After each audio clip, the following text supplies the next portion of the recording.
Hello बच्चों, इस video में हम लोग पाठ 17 देखेंगे बलवान कौन।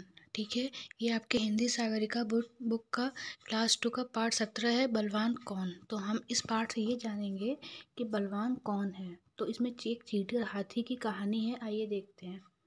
ठीक है, संसार में हर बड़े आकार का प्राणी अपने आप को बलवान समझता है।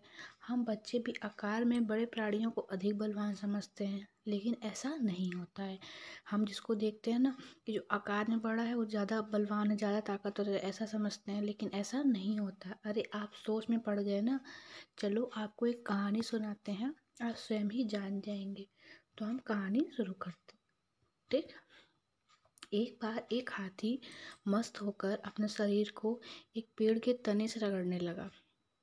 ठीक है, उस पेड़ के ऊपर चिड़िया का घोंसला था। उस घोंसले में चिड़िया के 2 अंडे भी रखे हुए थे। चिड़िया ने हाथी को बहुत समझाया कि वो ऐसा ना करे। ठीक है, कि समझाया कि ऐसा ना करे, मतलब क्या ना करे, अपने शरीर को पेड़ से ना रगड़े।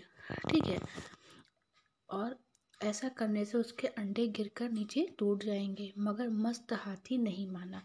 ठीक है, चिड़िया को डर लग रहा था कि पेड़ को अगर ऐसे हाथी हिलाता रहेगा तो उसका जो घोंसला उसमें से अंडे नीचे गिर जाएंगे और उसके अंडे टूट जाएंगे।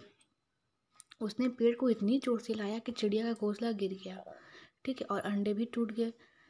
मायूस चिड़िया पेड़ के डाल पर बैठकर रोने लगी। मतलब इस हाथी ने पेड़ को इतना तेजी से हिलाया कि जो चिड़िया का घोंसला था वो नीचे गिर गया, उसके अंडे भी टूट गए और वो जो चिड़िया थी ना वो रोने लगी।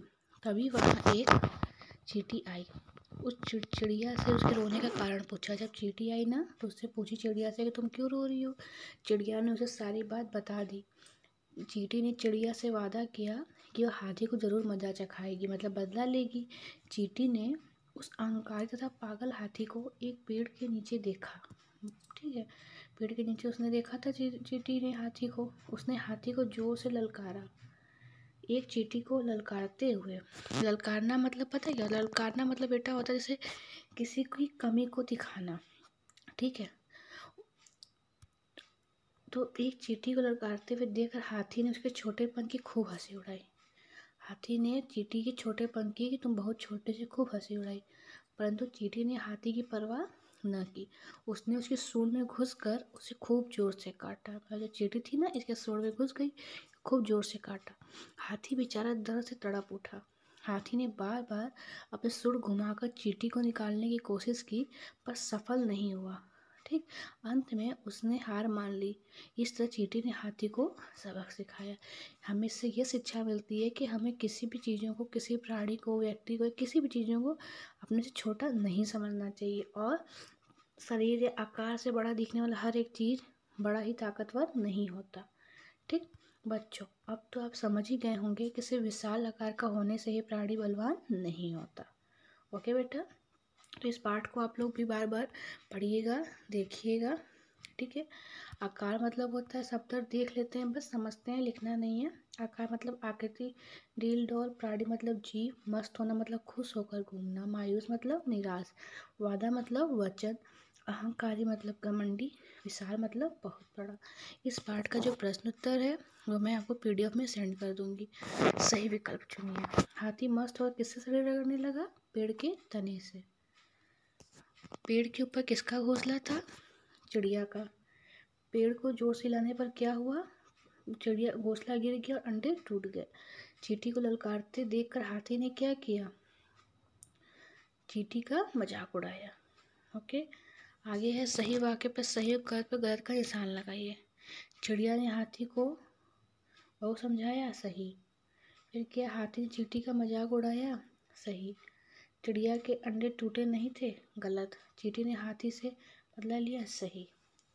नीचे दिए शब्दों से रिक्त स्थान भरिए। ठीक, तो यहाँ पे दिया है संसार में हर बड़े आकार का प्राणी अपने आप को बलवान समझता है। पहला हो जाएगा ये। पेड़ के ऊपर चिड़िया का क्या था? घोंसला। चिड़िया पेड़ पर बैठ कर रोने लगी। मायूस चिड़िया, ठीक, बैठ कर रोने लगी। चींटी ने हाथी को सबक सिखाया। ठीक है, उसके बाद यहाँ पे है कठिन शब्दों का अभ्यास करिए, इसे आप अपने बुक में फिल करिएगा। फिर यहाँ पे है एक की जगह दूसरा। बलवान की जगह हम ताकतवर शब्द का प्रयोग भी कर सकते हैं। अगले शब्दों में भी आप कौन से शब्द लिख सकते हैं, सही शब्द चुनकर लिखिए। जैसे कि अधिक का हम और क्या कर सकते हैं, ज़्यादा। शरीर का और अंग भी बोल सकते हैं। सही, शरीर को हम क्या बोल सकते हैं, देह। पेड़ को हम लोग क्या बोल सकते हैं, वृक्ष। डाल को टहनी बोल सकते हैं। ओके, यहाँ पे है उल्टा अर्थ वाले शब्द लिखिए। अधिक का कम, ठीक। नीचे का ऊपर, सफल का असफल, ओके।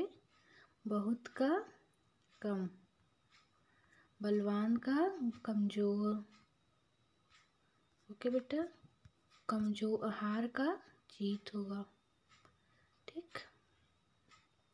नेक्स्ट है, बताइए रचनात्मक वृत्ति है कि इस कहानी से हमें क्या शिक्षा मिलती है। इस कहानी से हमें यह शिक्षा मिलती है कि हमें किसी भी प्राणी को, व्यक्ति को या किसी भी चीज़ों को जो देखने में इसकी आकार या आकृति बड़ी हो, उसे ताकतवर या बलवान नहीं समझना चाहिए, ठीक है।